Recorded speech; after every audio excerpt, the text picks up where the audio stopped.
Hello, English learners. Welcome back to English Pods. I am Leonardo. Whoa! Good morning, students. And I'm Elizabeth. Today, we are diving into something a little different, like really different. Different good or different, Oh, definitely different good. Today, we are exploring an essential topic for anyone looking to excel in English.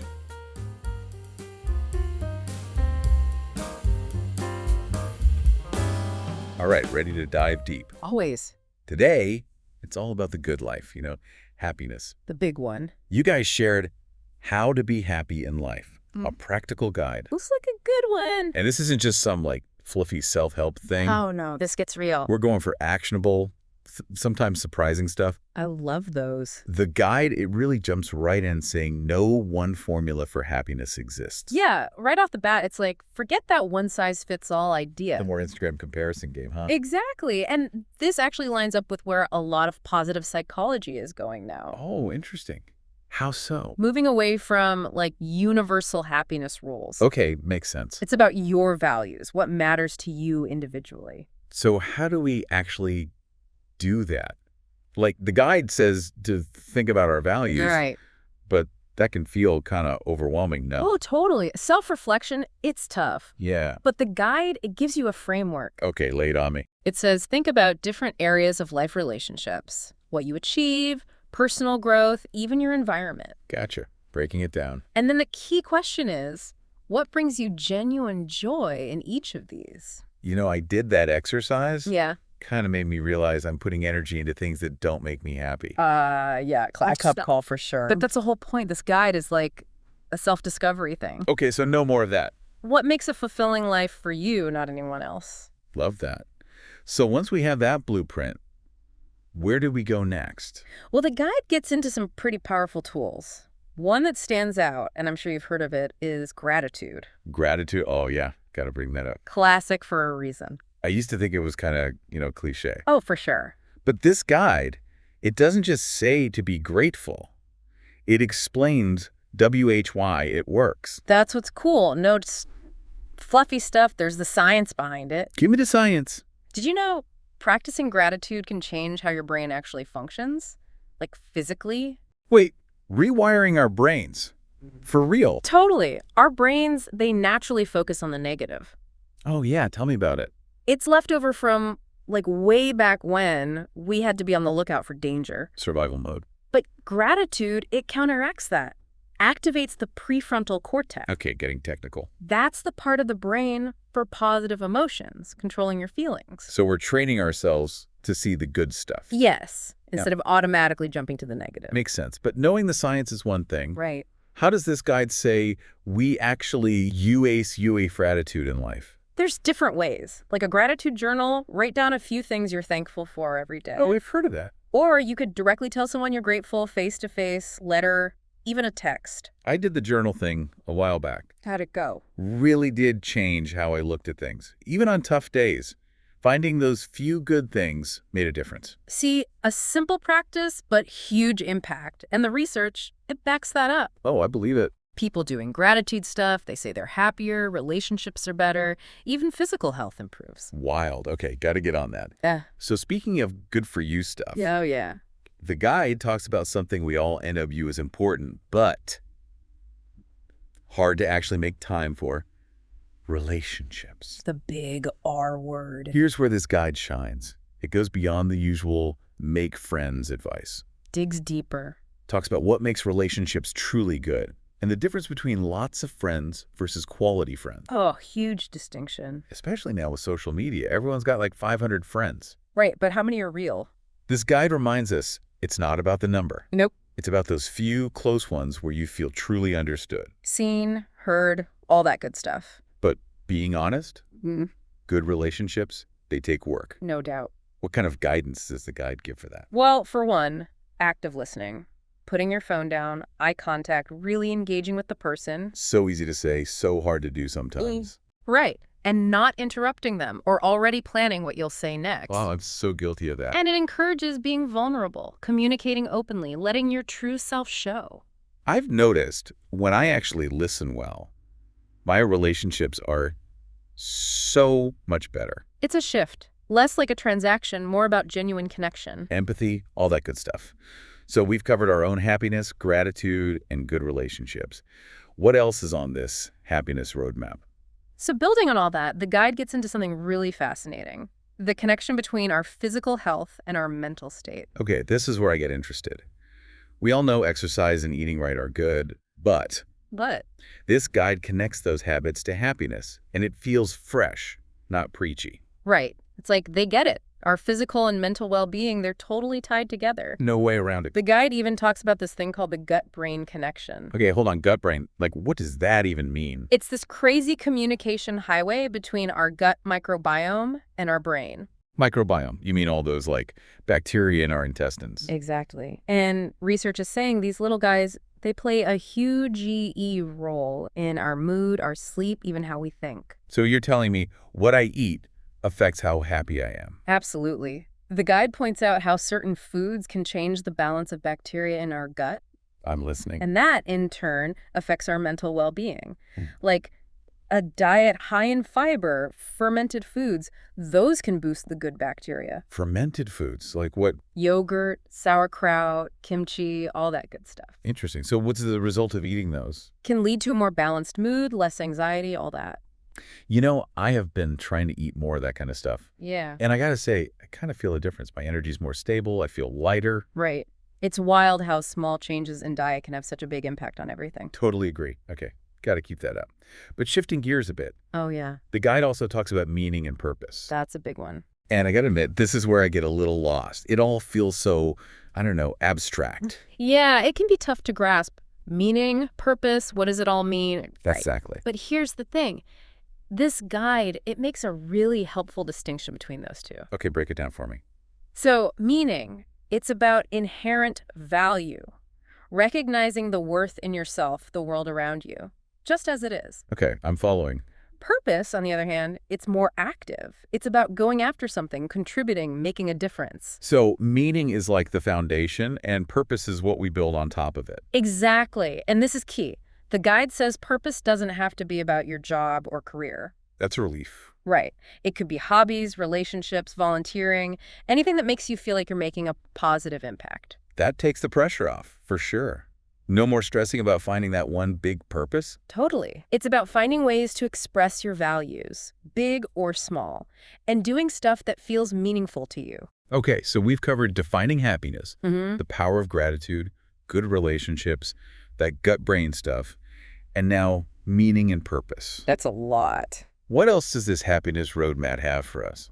Well, it wouldn't be complete without talking about mindfulness. Oh, mindfulness. I'll be Yeah. honest, I used to roll my eyes at all that. Yeah, I get it. A lot of people do. I picture people like sitting cross-legged, meditating, chanting. Yeah, the cliche, right. But this guide, it showed me a whole different side of mindfulness. Oh, good. I'm glad to hear that. So it's not just about meditation. Not at all. It's more about cultivating this awareness of the present moment.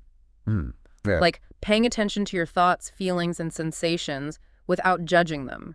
Just noticing. Okay, but how do you actually do that in, like, normal life? Imagine this. You're rushing through your morning stressed out, feeling overwhelmed. Been there. Instead of getting swept up in it, you could stop for a sec. Okay, I'm stopping. Take a few deep breaths. Notice how your feet feel on the ground. The taste of your coffee, the warmth of the sun. Sounds kind of nice, actually. Right. It's bringing your attention to the little things, the simple experiences we often miss. Okay, I can get behind that. Hmm. So mindfulness is about being present, appreciating those small moments. What else? One thing this guide brought up that I found really surprising was the power of single tasking. Single tasking in this day and age. I know, right? It seems counterintuitive. But focusing on just one thing at a time, no distractions, it can actually make you enjoy things more. Really? I feel like I'm constantly multitasking. Most of us are. But the guide argues that it actually leads to more stress. Single tasking, on the other hand, it brings calm and focus. I can see that. When I force myself to focus on one thing, I do get more done, and I enjoy it more too. Exactly, and you're less likely to make mistakes. So whether it's emails, conversations, or even just eating, we should try to give it our full attention. Exactly. It's about being fully present in whatever you're doing. Mindfulness, single tasking, slowing down. It's like the guide is giving us permission to, chill out for a minute. In a world that's constantly telling us to do more, be more, achieve more. Right. And along those lines, the guide also talks about letting go, not just stuff, but like emotional baggage. So we're not just cleaning out our closets here. No, no. Hmm. It's about recognizing all those negative thoughts and emotions we hold on to, the things that weigh us down. Oh, I know those all too well. The guide encourages us to actively challenge those negative thoughts, replace them with positive ones. Easier said than done sometimes. But I see what they're getting at. It's a process. Yeah. But the guide offers some helpful tools like journaling and even seeking professional help. Right, sometimes you need some extra support. Absolutely. It's about taking control of your own emotional well-being, deciding what you allow to take up space in your mind. I like that. So we've explored mindfulness, letting go of negativity. Lots of good stuff. What other gems does this guide have for us on our quest for happiness? It's amazing how this guide ties it all together, right? Like physical health, mental health, emotional well-being, it's all connected. Yeah, it's not just about focusing on one thing. It's about the whole picture. Exactly. And speaking of that whole picture, the guide dives into something that I think a lot of us struggle with, work-life balance. Ugh. Work-life balance. That phrase alone makes me feel stressed. Right. It feels like this impossible goal. Like I'm always failing at it. But instead of balance, the guide suggests aiming for work-life harmony. Okay, work-life harmony. What's the difference? Well, balance, it's like this idea of splitting your time and energy perfectly between work and life. Which never happens. Exactly. It's just not realistic for most people. Harmony, though, it's more about making sure work and life fit together well. So it's not about rigidly separating them, but more about finding a way to make them work together. Yeah, finding a rhythm that works for you. And one of the things the guide suggests is simplifying your life. Oh, simplification. That sounds nice. Right. Decluttering your space, cutting back on unnecessary commitments, streamlining your schedule. I feel calmer just thinking about it. Yeah, it's about creating space for what truly matters. You know, I've noticed that when my physical space is cluttered, my mind feels cluttered too. Oh, totally. It's all connected. Simplifying really does help. And this whole idea of simplification, it kind of ties in with another big theme in the guide, accepting imperfection. Oh, yeah, that's a good one. This is where the guide really pushes back against this whole perfectionism thing. I think social media makes it so much worse, right? Seeing everyone's perfect lives online. Absolutely. But the guide reminds us that perfection is an illusion. Everyone makes mistakes. Everyone has flaws. It's part of being human. So true. But it's easy to forget that sometimes. Definitely. And instead of beating ourselves up over our imperfections, the guide says we should embrace them. As in, like, see them as opportunities to learn. Exactly. It's about shifting from a fixed mindset to a growth mindset. Fix versus growth. I've heard of that. It's all about how you view challenges. Do you see them as failures or as chances to grow? I need to work on that for sure. We all do, but it's a process. And speaking of facing challenges, the guide also talks about resilience. Resilience. Such a key ingredient for happiness. I used to think resilience was only for, like, really tough times. Yeah, like surviving a major crisis or something. But this guide makes it clear that resilience is important for all the ups and downs of life. The little annoyances, the daily stresses, the unexpected curveballs. Exactly. It's about being able to bounce back, adapt, keep going. And you know, as we're talking about resilience and overcoming challenges, it makes me think about one of the biggest happiness killers out there, comparison. Ugh, comparison. The thief of joy. It's so true. And it's everywhere these days. Especially on social media. It's so easy to fall into that trap of comparing yourself to others and feeling like you're not good enough. So what's the antidote? How do we stop comparing ourselves? One thing the guide suggests is focusing on your own journey. Celebrating your own wins, big or small. And not measuring your progress against someone else's. Exactly. Everyone's on their own path, their own timeline. It's about appreciating where you are on your journey. That's such a good reminder.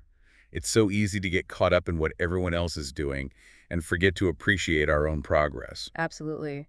And another thing the guide recommends is being mindful of your social media use. Ooh, that's a tough one. I love staying connected with people online, but it can be a breeding ground for comparison, right? Totally. Yeah. Seeing everyone's highlight reels can make you feel pretty bad about your own life. It's all about balance, being aware of how social media affects you and setting boundaries. Maybe it's time for a social media detox. Okay, so we've talked about work-life harmony, accepting imperfection, resilience, and managing comparison. Anything else? Well, the guide wouldn't be complete without talking about kindness. Kindness. I love that. It's so simple yet so powerful. And the guide emphasizes that kindness isn't just about being nice to others, it's also about being kind to yourself. Oh, self-kindness, that's a big one. I think a lot of us are really hard on ourselves. Definitely. But the guide encourages us to practice self-compassion, to treat ourselves with the same care and understanding that we would offer a friend. That's a good way to put it. Instead of beating ourselves up, we should be our own cheerleaders. Exactly. And of course, extending that kindness outwards to others is important too. Random acts of kindness, no matter how small, can make a big difference. It's like creating a ripple effect of positivity. Totally. And that brings us to the final piece of the happiness puzzle. Appreciating life's simple joys. Ah, the simple things. I love that.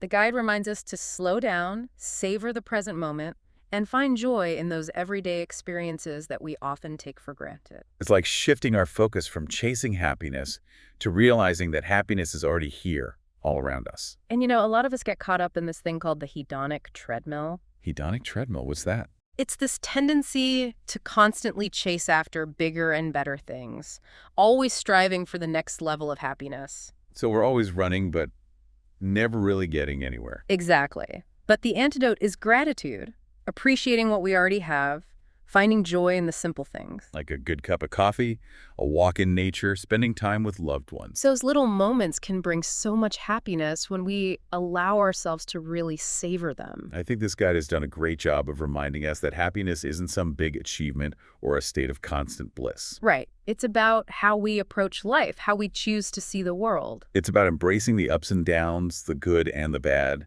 and finding those moments of joy along the way. Exactly. Happiness is a skill, a practice. It's something we cultivate day by day, moment by moment.